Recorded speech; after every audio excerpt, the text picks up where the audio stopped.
దేవుడు దయ చాలా కావాలి. ఎందుకంటే యుద్ధం చేస్తా ఉన్నది రాక్షసులతో యుద్ధం చేస్తా ఉన్నాం. ఏ తప్పు చేయకపోయినా కూడా ఏదేదో జరిగిపోతా ఉన్నట్టుగా విపరీతమైన రాతలు, విపరీతమైన చూపిస్తా ఉన్న టీవీ ఛానళ్ళు. యుద్ధం చేస్తా ఉన్నది ప్రతిపక్షంతో కాదు, ఒక ఉన్మాదులతో యుద్ధం చేస్తా ఉన్నాం. ఉన్మాదులతో యుద్ధం చేస్తా ఉన్నాం.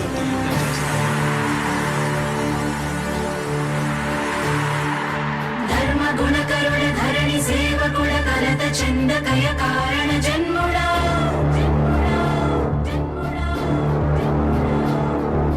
బుద్ధిహీనులకు ఎంత చెప్పినా తెలియదులే నీ పాలన ఘనత.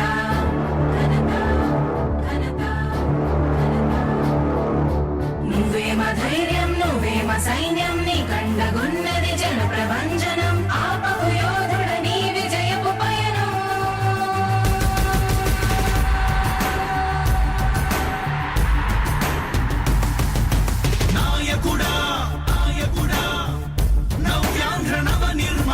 శ్రామికుడా రామికుడా విజయోస్తు వీరా పాలకుడా పాలకుడా జగమంత కొలిచే జనహిత సేవకుడా సేవకుడా శుభమస్తు ధీరా ధర్మ నిర్మాణ స్థాపనకై పరితపిస్తున్న యోధా.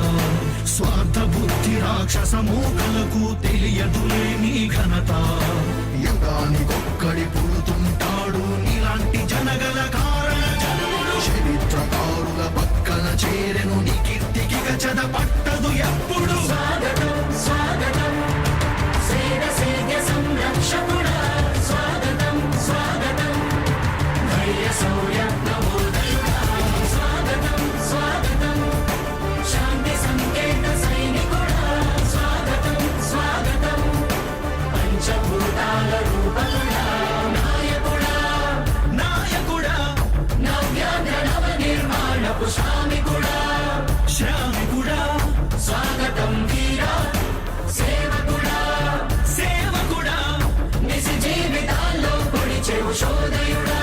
శోధయుడా స్వాగతం ధీరా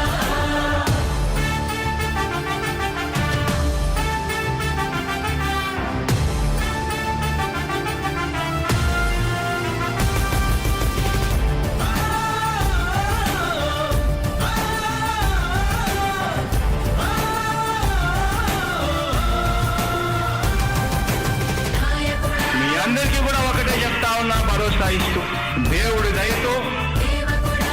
మీ అందరి చల్లని దీవెనతో జగన్ అనే నేను ఈ స్థానంలోకి వచ్చాను. నాయకుడా దేవుడి దయ, మీ అందరి చల్లని దీవెనలు ఉన్నంత వరకు సేవకుడా. వాళ్ళు నా వెంట్రుక కూడా పీకలేరు అని చెప్పి కూడా ఈ సందర్భంగా తెలియజేస్తా ఉన్నా. యుద్ధానికి ఒక రూపం ఉంటే నీలా ఉంటది అంటాం. పోరాటానికి స్ఫూర్తి ఎవరంటే నీ చరిత్ర వినిపిస్తాం. విజయానికి రారాజు ఎవరంటే నీ నడవడే అంటాం. వినయానికి నిజమంటూ ఎక్కడంటే నేను మాత్రమే చూపిస్తాం. గజరాజుని భయపెట్టలేవుగా వీధి కుక్కల అరుపులు. ఆ సత్యం ప్రతి కుక్కకి తెలుసు ఆ పొద్దు అడుగులు. సూర్యకాంతికే తప్పలేదుగా గ్రహణ గడియల నిందలు. అవతార పురుష నిన్ను కీర్తించే రోజు ఉంది ఈ మూర్ఖులు. ముళ్ళ దారిలో నువ్వు నడిచి మగు పూల దారినే వేస్తున్నాడా. నిన్ను నిందించే వారెవరైనా